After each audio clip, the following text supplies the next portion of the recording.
আসসালামু আলাইকুম। কয়েক মাস পরে এইচএসসি এক্সাম, তারপর ভার্সিটি অ্যাডমিশন। এইচএসসি যেভাবে চলছে তার জন্য বাংলা সম্পর্কে জানা খুব একটা জরুরি বিষয় না। এটা কেবল বাংলার ক্ষেত্রেই প্রযোজ্য না, অনেক সাবজেক্টের ক্ষেত্রেই প্রযোজ্য। গল্পের মূলভাব জানা আর কোনো রকম প্রিভিয়াস কোশ্চেন মুখস্থ করার নামই কিন্তু বাংলা পড়া না। আমাদের এত A+ পাওয়া সত্ত্বেও আমরা কেন বিশ্ববিদ্যালয় ভর্তি পরীক্ষায় ফেল করি? তার কারণ বেসিক দুর্বল থাকা। আপনি 1 বছর কিংবা 2 বছর একটা বিষয় যেভাবে ধীরস্থিরভাবে পড়তে পারবেন, 2 মাসে কিন্তু সেটা কখনোই পারবেন না। এই সময়টা যদি আপনি বাংলা শিখতে যান, তখন অনেক টিচারই আপনাকে ডিমোটিভেট করবে। আপনি যদি কোনো পরীক্ষাতে যদি চান্স না পান, তখন কিন্তু সেই টিচার কিন্তু দায়ভার নিবে না। তো খারাপ দিকটা না দেখে আমরা ভালোর দিকটা অনুসরণ করতে পারি। বাংলা শেখার জন্য, জানার জন্য এবং পরীক্ষাতে ভালো করার জন্য অবশ্যই আমাদের বাংলা পড়া উচিত, যদি আপনার সুযোগ, সময় ও সাধ্য থাকে। আপনি বাংলা কতটা পারেন? নীলাচল শব্দের সন্ধি বিচ্ছেদ কি? নীল যোগ অচল নাকি নীল যোগ আচল? দৈনিক শব্দের প্রত্যয় কি? দিন যোগ এক নাকি দিন যোগ ইক? এলাম, দেখলাম, জয় করলাম, এটা কোন ধরনের বাক্য? সরল, জটিল নাকি যৌগিক? তোমার নাম কি? ব্যাকরণিক দিক থেকে এই কি শব্দটা এখানে কি? সর্বনাম, বিশেষণ নাকি ক্রিয়া বিশেষণ নাকি অব্যয়? অপরিচিত গল্পে বিশেষ মূল্য আছে কার? বিলাসী গল্প অনুসারে সার্থকতার কাজ নয় কোনটা? ন্যাড়া কোথা থেকে প্রচুর পরিমাণে গৌরব করিবার মতো অভিজ্ঞতা অর্জন করেছেন? এটা ঢাকা বিশ্ববিদ্যালয়ের 2011 সালের প্রশ্ন।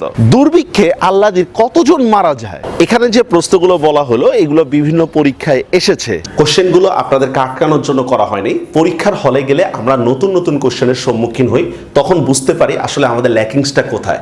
আমরা আমাদের পেইড ব্যাচে নেগেটিভ মার্কে এক্সাম নিই, যেটা রেজাল্টও কিন্তু এভাবে প্রকাশিত হয়, যা আপনারা আমাদের বিভিন্ন মিডিয়ায় দেখেছেন। আমাদের কোর্স আউটলাইন এমন ভাবে সাজানো হয়েছে, এইচএসসি পরীক্ষার আগ পর্যন্ত হচ্ছে এইচএসসি লেভেলের ক্লাসগুলো রয়েছে এবং এইচএসসি পরীক্ষার পরে আমাদের অ্যাডমিশন লেভেলের ক্লাসগুলোও হবে। সুতরাং আপনি এই কোর্সে ভর্তি হয়ে এইচএসসি ও অ্যাডমিশন দুটোই কিন্তু কভার করতে পারবেন। আরেকটা সুসংবাদ রয়েছে, যারা এখন ভর্তি হবে তাদের যে রানিং ব্যাচ রয়েছে সেখানে কিন্তু তাদেরকে অ্যাক্সেস দেওয়া হবে। এইচএসসি 24-এর জন্য সেম কথা। আপনারা হাতে সময় কম, সময় নষ্ট না করে আপনি কোর্সে ভর্তি হয়ে ক্লাসগুলো করুন। বাংলা গ্রামার পড়ার ক্ষেত্রে অবশ্যই ডিটেলস পড়বেন। একবারে গণিত যেভাবে পড়েন, বাংলা ব্যাকরণের ক্ষেত্রেও সেম।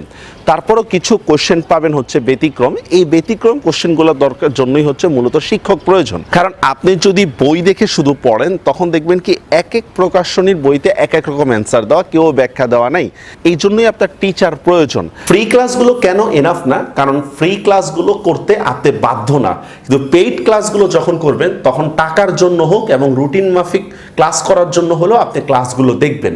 আলহামদুলিল্লাহ, আমাদের কাছে যারা পড়েছে তাদের 80% তো বাংলা A+ পেয়েছে।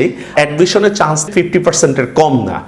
বিশ্ববিদ্যালয় বা যে কোনো জায়গায় সাকসেসটা সম্পূর্ণ আপনাদের কৃতিত্ব। আলহামদুলিল্লাহ, আমাদের অনলাইন স্টুডেন্ট রাবেয়া ঢাকা বিশ্ববিদ্যালয়ের 16তম হয়েছে এবং জিনিয়া নুসরাত ঢাকা বিশ্ববিদ্যালয়ের খ ইউনিটের 24তম হয়েছে। এমন আরও অনেক সাফল্য রয়েছে। মূলত আপনার সাফল্যের দাবিদার কিন্তু আপনি নিজে, আমরা কেবল পথ প্রদর্শক। সুতরাং দেরি না করে যদি আপনি প্রয়োজন মনে করেন, তাহলে আমাদের কোর্সে অ্যাডমিট হতে পারেন। আর সাথে রাখতে পারেন অনুশীলন সিরিজের বই, যেটা আপনাদের জন্য অনেক অনেক কাজে লাগবে। ভর্তির জন্য নিচের নাম্বারে যোগাযোগ করবেন। আর সবাই ভালো থাকবেন। আল্লাহ হাফেজ।